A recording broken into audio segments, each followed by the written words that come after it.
YouTube channel अमर sir IAS पर आप लोगों का स्वागत है।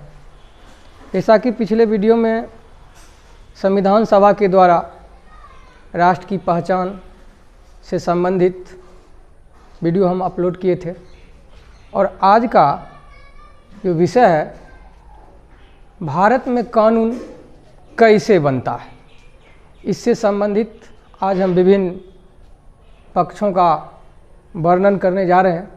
तो चलिए, कानून कैसे बनता है, कानून कैसे बनता है इसके संदर्भ में हम आज बताने जा रहे हैं। तो कानून बनने से पहले कोई भी विषय से संबंधित जब कानून बनाई जाती है तो पहले वह एक विधेयक के रूप में आता है। विधेयक बिल के रूप में आता है और यह विधेयक राष्ट्रपति के हस्ताक्षर के पश्चात विधि बन जाता है, यानी कानून बन जाता है। तो पहले किसी भी विषय से संबंधित कानून बनाना है तो पहले वह विधेयक के रूप में आएगा और जब यह केंद्रीय स्तर पर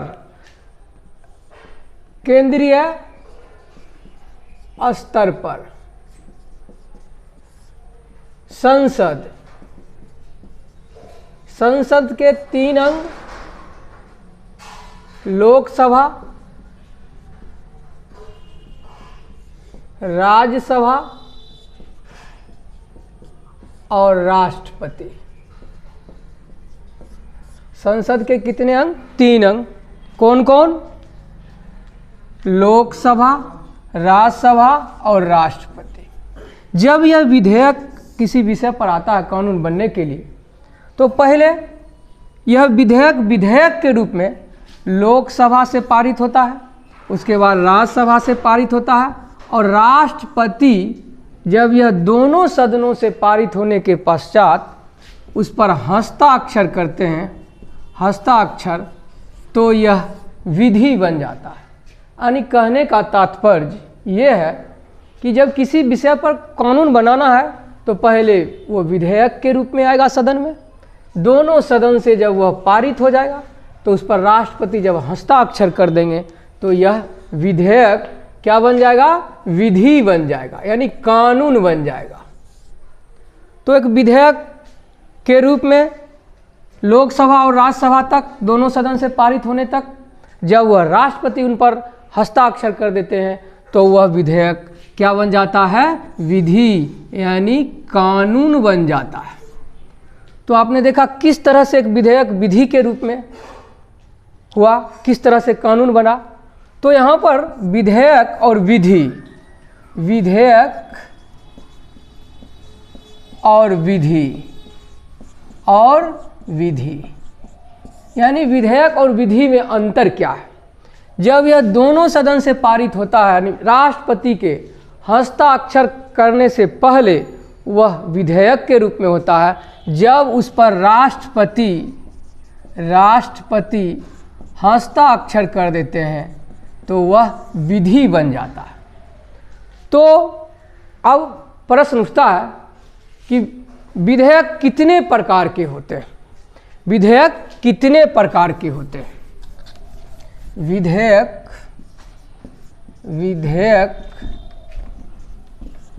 कितने प्रकार के होते हैं, यानी विधेयक के कितने प्रकार हैं? विधेयक 2 प्रकार के होते हैं, एक सरकारी विधेयक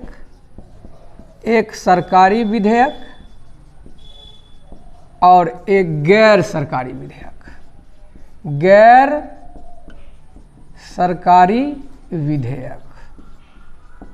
यानी विधेयक के 2 प्रकार हैं, एक हुए सरकारी विधेयक और एक हुए गैर सरकारी विधेयक। तो सरकारी विधेयक क्या है? यानी मंत्री परिषद के सदस्यों के द्वारा, मंत्री परिषद या मंत्री यानी मंत्री परिषद के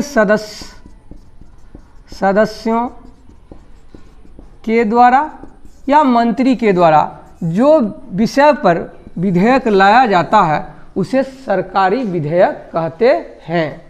अब है गैर सरकारी विधेयक, यानी सदन के समान सदस्य, सदन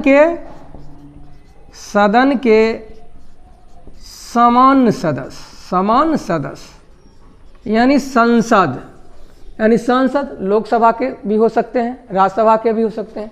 किसी भी समान सदन के सदस्य के द्वारा जब वह विधेयक लाया जाता है एक समान संसद के द्वारा, तो वह विधेयक कैसा विधेयक होता है? गैर सरकारी विधेयक। गैर सरकारी विधेयक यानी विधेयक के दो प्रकार, एक सरकारी और एक गैर सरकारी। सरकारी विधेयक किसके द्वारा लाई जाएगी? तो मंत्री परिषद के सदस्यों द्वारा या मंत्री के द्वारा। और गैर सरकारी विधेयक किसके द्वारा लाई जाएगी? सदन के समान सदस्य यानी संसद के समान सदस्य, समान संसद, चाहे वो लोकसभा को हो या राज्यसभा के। तो समझ गए विधेयक कितने प्रकार के? दो प्रकार, सरकारी विधेयक और गैर सरकारी विधेयक। सरकारी विधेयक मंत्री परिषद के सदस्य या मंत्री के द्वारा सदन में लाई जाती है, और गैर सरकारी समान संसद सदस्य के द्वारा लाई जाती है। अब इस विधेयक को लाने से पहले सदन के अध्यक्ष की अनुमति होती है।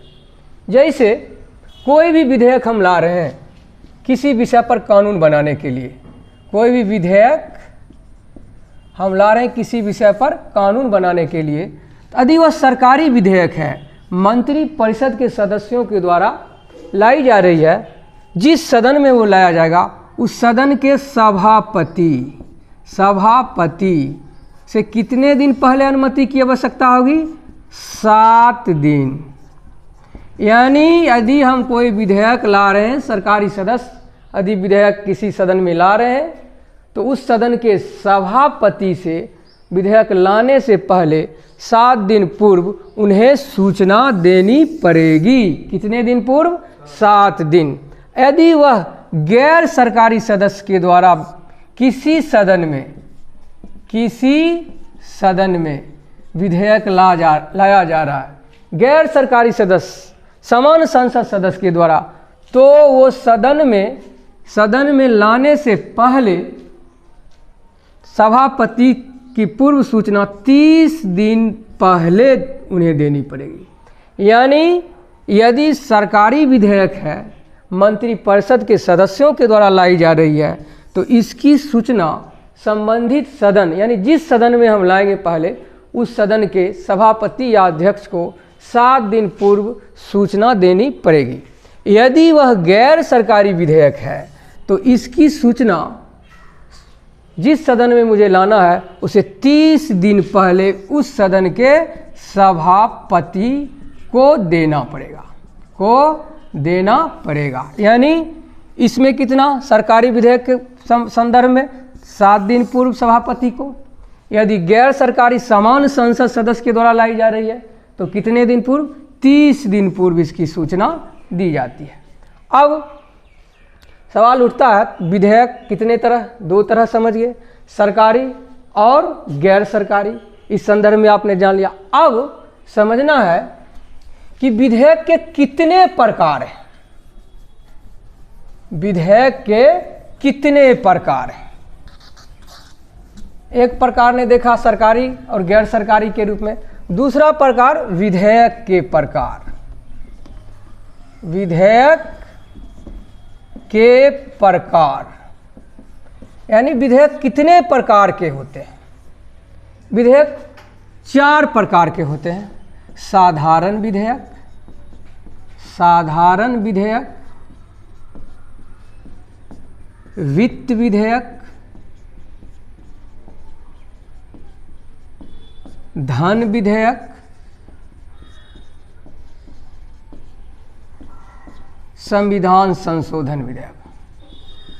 संविधान संशोधन विधेयक,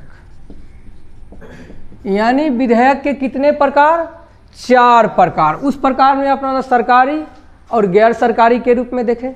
अब इसमें देखना कि विधेयक कितने प्रकार के होते हैं। तो 4 प्रकार, एक साधारण विधेयक, एक वित्त विधेयक, एक धन विधेयक, एक संविधान संशोधन विधेयक। 3 तरह के देखें। अब इस विधेयक किस तरह से सदन में आती है और पारित करने की क्या क्या प्रक्रियाएं हैं, इस संदर्भ में हम देखते हैं। तो पहला है साधारण विधेयक। पहला कौन है? साधारण विधेयक। ये संसद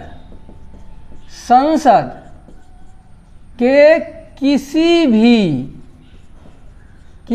भी सदन से आरंभ हो सकता है। यानी साधारण विधेयक है तो संसद के किसी भी सदन से आरंभ हो सकती है। लोकसभा से भी आरंभ हो सकती है, लोकसभा से भी आरंभ हो सकती है, राज्यसभा से भी आरंभ हो सकती है, राज्यसभा से भी। यानी साधारण विधेयक किसी भी सदन, चाहे वो लोकसभा हो या राज्यसभा हो, यानी किसी भी सदन से यह आरंभ हो सकती है। ये कोई ज़रूरी नहीं है कि सिर्फ लोकसभा से ही आरंभ होगी, ये कोई ज़रूरी नहीं है कि ये सिर्फ राज्यसभा से आरंभ हो सकती है, ये किसी भी सदन से आरंभ हो सकती है। जब ये दोनों सदनों से पारित होने के पश्चात, यानी साधारण बहुमत से, किससे? साधारण बहुमत से, यानी उपस्थित एवं मतदान देने वाले का आधे से अधिक साधारण बहुमत कहलाता है। यानी लोकसभा और राज्यसभा से, दोनों सदन से यदि यह साधारण बहुमत से पारित होने के पश्चात यह राष्ट्रपति, किसके पास? राष्ट्रपति के पास हस्ताक्षर करने के लिए भेजी जाती है। यानी दोनों सदन से पारित करने के पश्चात यह राष्ट्रपति के पास हस्ताक्षर करने के लिए भेजी जाती है और राष्ट्रपति संविधान के अनुच्छेद 111 के तहत इस पर हस्ताक्षर करते हैं। तो यह साधारण विधेयक जो किसी भी सदन से आरंभ हुआ और दोनों सदन से पारित होने के पश्चात यह राष्ट्रपति के पास हस्ताक्षर करने के लिए भेजा गया और राष्ट्रपति इस विधेयक पर अनुच्छेद 111 के तहत हस्ताक्षर कर दिए, तो यह विधेयक विधि बन गया। यानी किस तरह से विधेयक के रूप में स्टार्ट हुआ? किसी भी सदन से, और राष्ट्रपति दोनों सदन से पारित होने के पश्चात राष्ट्रपति इस विधेयक पर हस्ताक्षर कर दिए अनुच्छेद 111 के तहत। तो इस प्रकार एक विधेयक क्या बन गया? विधि बन गया। अब एक चीज़ यहाँ पर समझने वाली बात है कि साधारण विधेयक के मामले में राष्ट्रपति के पास जब दोनों सदन से पारित होने के पश्चात हस्ताक्षर करने के लिए भेजी जाती है, तो राष्ट्रपति इसे सदन को पुनर्विचार के लिए भेज सकते हैं। लेकिन पुनर्विचार के पश्चात यदि सदन पुनः राष्ट्रपति के पास हस्ताक्षर करने के लिए भेजेगी तो राष्ट्रपति इस साधारण विधेयक पर हस्ताक्षर करने के लिए बाध्य होंगे। यानी कहने का तात्पर्य कि साधारण विधेयक किसी भी सदन से आरंभ हो सकता है, चाहे वो लोकसभा से हो चाहे वो राज्यसभा से हो। जब यह दोनों सदन से पारित होने के पश्चात यह जब राष्ट्रपति के पास भेजी जाती है हस्ताक्षर करने के लिए, तो राष्ट्रपति अनुच्छेद 111 के तहत इस विधेयक पर हस्ताक्षर करते हैं। लेकिन साधारण विधेयक के मामले में राष्ट्रपति को यह अधिकार दिया गया है कि साथ एक बार आप पुनर्विचार के लिए सदन के पास लौटा सकते हैं। यदि दोबारा सदन ने पुनर्विचार कर इस विधेयक को राष्ट्रपति के पास भेजती है, तो राष्ट्रपति इस साधारण विधेयक पर हस्ताक्षर करने के लिए बाध्य होते हैं। अब आपने देख लिया साधारण विधेयक किस तरह से विधेयक के रूप में आया और राष्ट्रपति के हस्ताक्षर के पश्चात ये कानून बन गया। अब आता है वित्त विधेयक। कौन सा विधेयक? वित्त विधेयक। संविधान का अनुच्छेद, संविधान के अनुच्छेद 117, किसमें? 117 में वित्त विधेयक के संदर्भ में वर्णन किया गया है। अब वित्त विधेयक किस तरह से कानून बनेगा?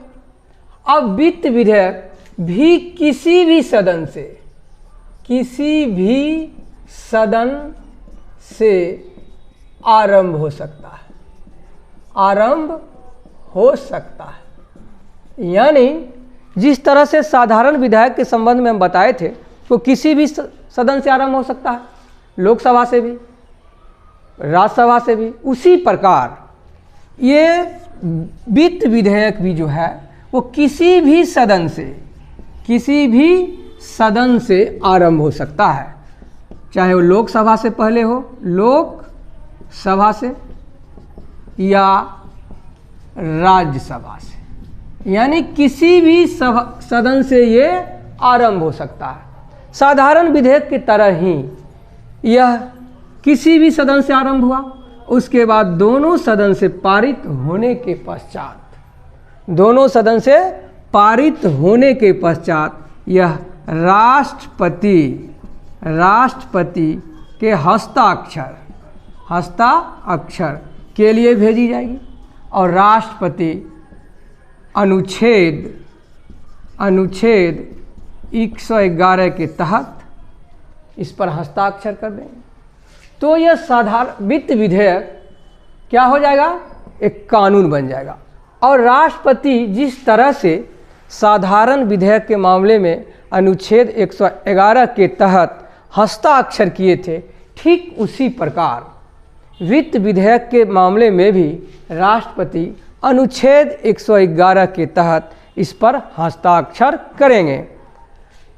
इस वित्त विधेयक के संबंध में भी राष्ट्रपति दोनों सदन से पारित होने के पश्चात जब इनके पास हस्ताक्षर करने के लिए भेजी जाती है, तो राष्ट्रपति वित्त विधेयक को भी सदन को एक बार पुनर्विचार के लिए भेज सकते हैं। जिस तरह से साधारण विधेयक के मामले में एक बार पुनर्विचार के लिए भेजे और दोबारा सदन ने पुनर्विचार करके भेज दी, तो राष्ट्रपति को बाध्य होकर उस पर हस्ताक्षर करना पड़ा। ठीक उसी प्रकार वित्त विधेयक के संदर्भ में भी होता है। यानी दोनों सदन से पारित होने के पश्चात जब राष्ट्रपति के पास हस्ताक्षर के लिए भेजी जाती है, तो राष्ट्रपति एक बार इस वित्त विधेयक को सदन के पास पुनर्विचार के लिए भेज सकते हैं। और यदि पुनर्विचार के पश्चात सदन ने इन्हें दोबारा हस्ताक्षर करने के लिए भेजती है, तो राष्ट्रपति को इसी अनुच्छेद 111 के तहत हस्ताक्षर करने के लिए बाध्य होना पड़ेगा और करना पड़ेगा। तो वित्त विधेयक किस तरह से एक विधेयक के रूप में आरंभ हुआ और यह कानून बन गया। साधारण विधेयक किस तरह से विधेयक के रूप में आरंभ हुआ और कानून बन गया। अब आपने साधारण विधेयक को देखा, वित्त विधेयक को देखा, अब देखना है धन विधेयक। यानी संविधान का अनुच्छेद 110 में धन विधेयक को परिभाषित किया गया है। किस अनुच्छेद में? संविधान के अनुच्छेद 110 में धन विधेयक को परिभाषित किया गया है, परिभाषित किया गया है। यानी कौन सा विधेयक धन विधेयक होगा, इसको परिभाषित किस अनुच्छेद में किया गया है? संविधान के अनुच्छेद 110 में। यानी कोई विधेयक धन विधेयक है या नहीं, इसका निर्णय लोकसभा अध्यक्ष लेंगे, लोकसभा अध्यक्ष। यानी कोई भी विधेयक धन विधेयक है या नहीं, इसके संदर्भ में कौन निर्णय लेंगे? तो लोकसभा अध्यक्ष। और यह विधेयक राष्ट्रपति की पूर्व अनुमति से, और यह विधेयक राष्ट्रपति की पूर्व अनुमति से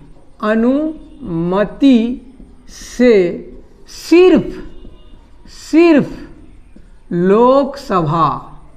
लोकसभा में लाई जाती है।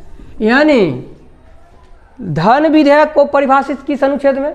110 में। धन विधेयक, कोई विधेयक धन विधेयक है या नहीं, इसका निर्णय किसके द्वारा? लोकसभा अध्यक्ष के द्वारा। अब यह विधेयक लोकसभा में, सिर्फ लोकसभा में ही आएगी, किसी भी सदन से आरंभ नहीं हो सकता है। जैसे कि मैंने साधारण विधेयक और वित्त विधेयक के मामले में बताया कि किसी भी सदन से आरंभ हो सकता है, लेकिन ये जो धन विधेयक है ये सिर्फ लोकसभा में ही आएगी और यहीं से आरंभ होगी। और कोई विधेयक धन विधेयक है या नहीं, इसका निर्णय किसके द्वारा? लोकसभा अध्यक्ष के द्वारा। और लोकसभा में आने से पहले राष्ट्रपति की पूर्व अनुमति की आवश्यकता होती है और उसके बाद यह लोकसभा में विधेयक आती है। अब धन विधेयक के संदर्भ में समझ गए। अब अनुच्छेद इसी में है, एक अनुच्छेद 109, अनुच्छेद 109। ये 109 क्या है? 110 तो आपने समझ गया। यानी धन विधेयक को पारित करने की प्रक्रिया, यानी धन विधेयक को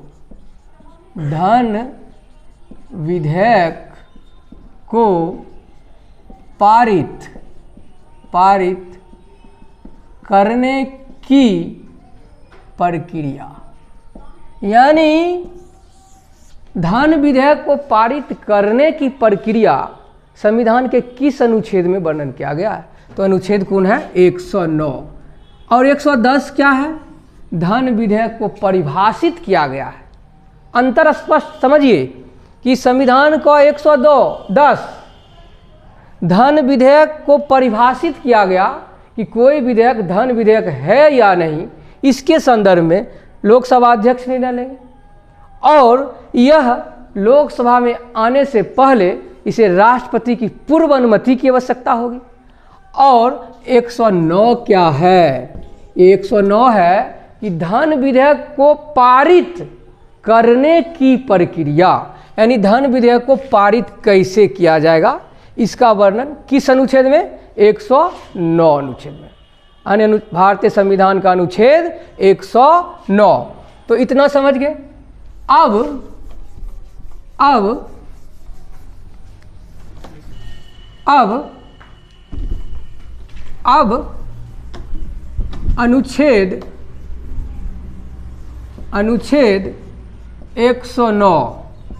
अनुच्छेद 109 यानी पारित करने की प्रक्रिया। अब पारित ये कैसे होता है, इसके संदर्भ में आप जानिए। यानी ये पहले कहाँ से आएगी? किसी भी सदन से नहीं उठ सकता है, ये सिर्फ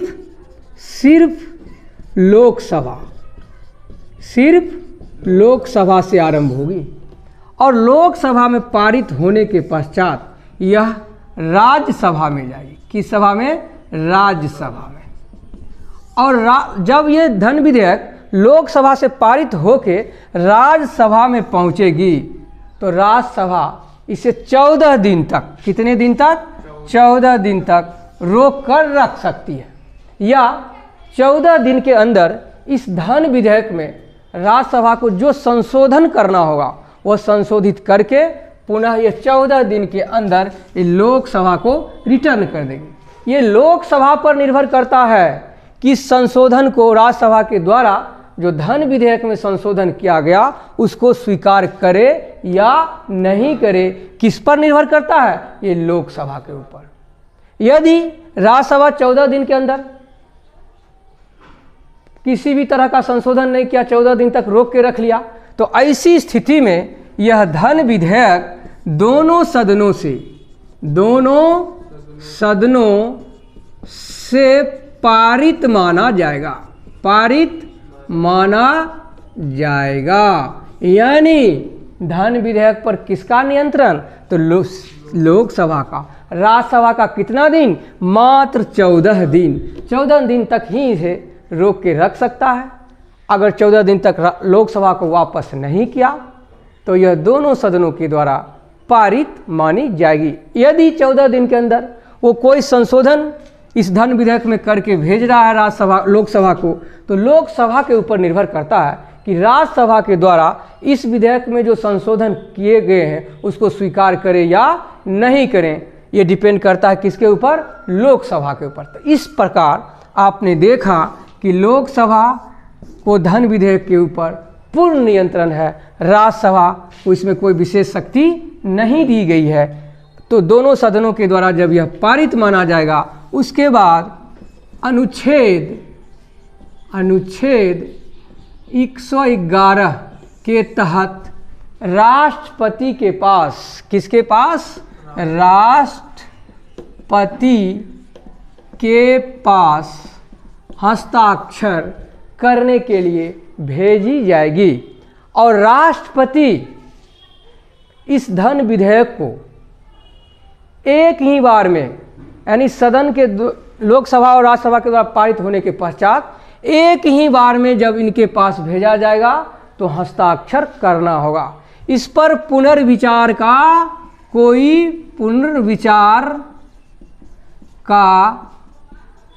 कोई प्रावधान नहीं है। क्वेश्चन आता है कि किस विधेयक पर राष्ट्रपति को अधिकार दिया गया है कि सदन को पुनर्विचार के लिए एक बार वापस कर सकते हैं? तो साधारण विधेयक के संदर्भ में, वित्त विधेयक के संदर्भ में एक बार पुनर्विचार के लिए भेज सकते हैं। लेकिन ये धन विधेयक के मामले में पुनर्विचार का मामला नहीं है। क्यों? क्योंकि पहले ही राष्ट्रपति के आदेश से ये लोकसभा में आया है। इसलिए धन विधेयक के मामले में जब दोनों सदन से पारित होने के पश्चात जब राष्ट्रपति के पास हस्ताक्षर के लिए 111 के तक भेजा जाता है तो उन्हें एक ही बार में इस विधेयक पर हस्ताक्षर करना पड़ता है। तो इस तरह आप समझ गए साधारण विधेयक, वित्त विधेयक और धन विधेयक। अब आता है संविधान संशोधन विधेयक। अब आपने साधारण विधेयक के मामले में जान गया, वित्त विधेयक के मामले में जान गया, धन विधेयक के मामले में जान गया। अब संविधान संशोधन विधेयक। अब यहाँ पर भारतीय संविधान में अनुच्छेद 368 संविधान संशोधन से संबंधित अनुच्छेद है। अब ये विधेयक कौन सी है? संविधान संशोधन विधेयक। यानी भारतीय संविधान में अनुच्छेद 368 संविधान संशोधन से संबंधित है। इसमें दो तरह के संविधान संशोधन होते हैं। एक है साधारण तरीकों से संविधान संशोधन, यानी साधारण तरीका से, जैसे किसी राज्य का गठन, राज्यों का गठन, यानी किसी नवीन राज्य का गठन। कौन सा राज्य? नवीन राज्य, यानी नए राज्य का गठन।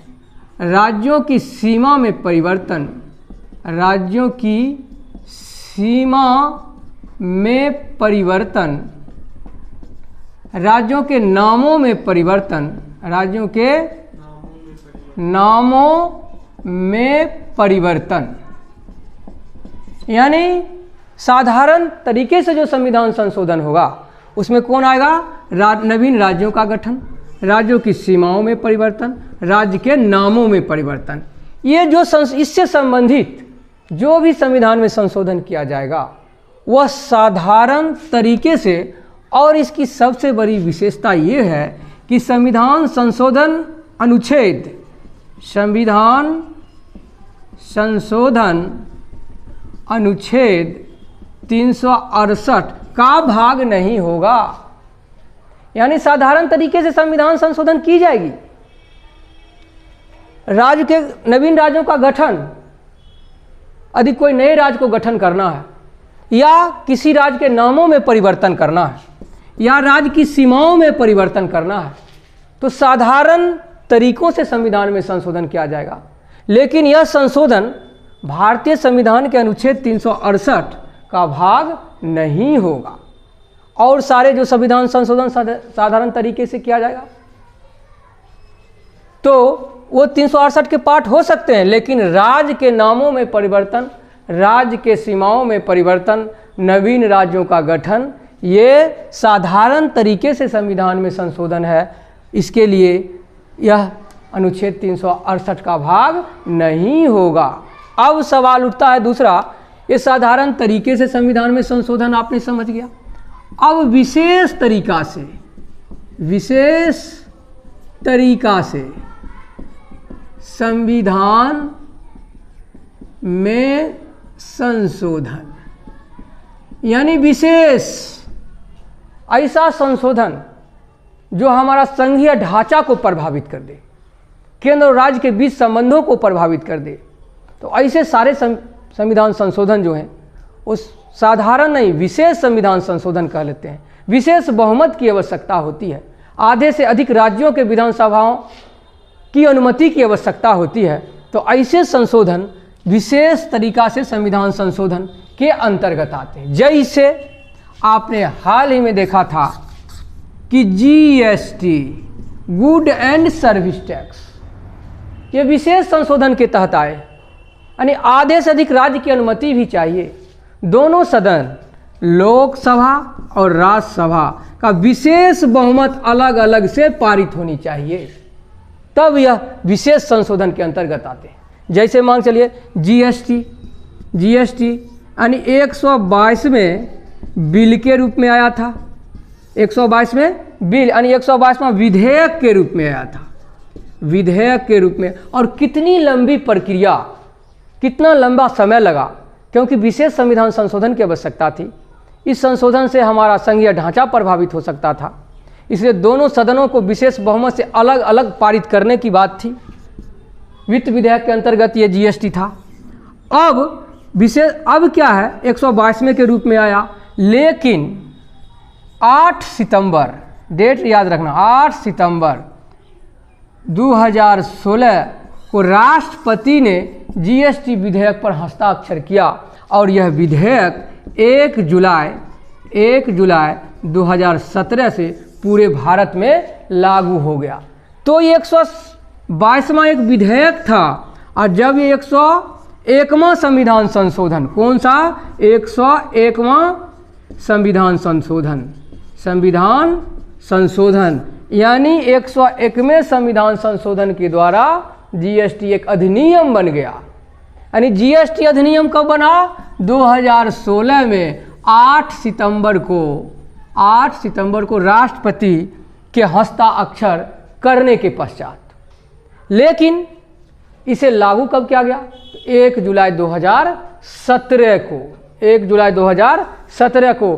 किस संविधान संशोधन अधिनियम के तहत, 101वें संविधान संशोधन अधिनियम के तहत ये 1 जुलाई 2017 को पूरे देश में लागू हो गया।